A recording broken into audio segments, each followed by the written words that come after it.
ബഹുമാനപ്പെട്ട ശ്രോതാക്കൾക്ക് പുതിയൊരു വീഡിയോയിലേക്ക് സ്വാഗതം. യാത്രാവേളകളിൽ നമ്മളെ ബുദ്ധിമുട്ടിക്കുന്ന ഒരു വിഷയം ബുദ്ധിമുട്ടിക്കുന്നവരെ ഒന്ന് ഓർപ്പിക്കാൻ വേണ്ടിയാണ് ഇന്ന് ഈ വീഡിയോ ചെയ്യുന്നത്.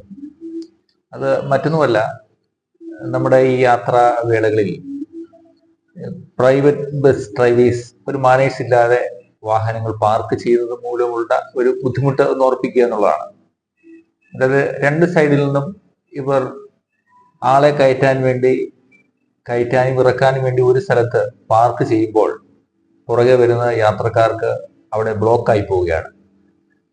കൂടാതെ ഡ്രൈവേഴ്സ് സംസാരിക്കാനുമുള്ള സമയം കണ്ടെത്തുക.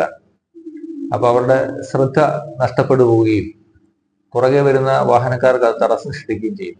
എന്നാൽ ഈ ബസ് ഡ്രൈവേഴ്സ് അതൊന്ന് ശ്രദ്ധിക്കുമെങ്കിൽ ഈ ഒരു പ്രശ്നം ഒഴിവാക്കാവുന്നതേ ഉള്ളൂ. ഇവർ രണ്ട് ഭാഗത്തായിട്ടാണ് നിർത്തുന്നതെങ്കിൽ പുറകെ വരുന്ന വാഹനങ്ങൾക്ക് തടസ്സം കൂടാതെ അവിടെ യാത്ര ചെയ്യാനുള്ള സൗകര്യം ഒരുങ്ങുകയും ചെയ്യും.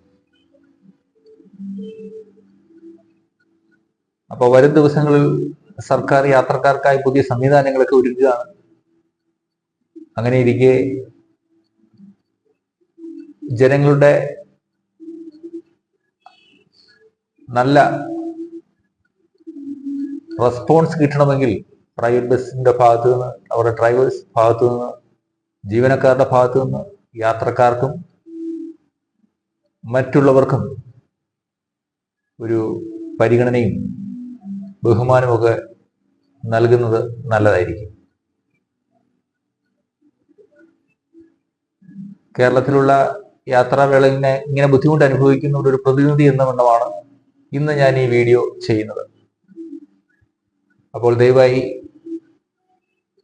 ഇങ്ങനെ ബുദ്ധിമുട്ട് അനുഭവിക്കുന്ന യാത്രാവേളയിൽ ഇങ്ങനെ ബുദ്ധിമുട്ട് അനുഭവിച്ച ആരെങ്കിലും ഈ വീഡിയോ കാണുന്നുണ്ടെങ്കിൽ ദയവായി ഷെയർ ചെയ്യുവാനായിട്ട് നിങ്ങളെ ഓർപ്പിച്ചുകൊണ്ട് ഈ ചെറിയ വീഡിയോ ഇവിടെ വൈൻഡപ്പ് ചെയ്യുകയാണ്. എല്ലാവർക്കും നമസ്കാരം. സത്യമേവ ജയതേ.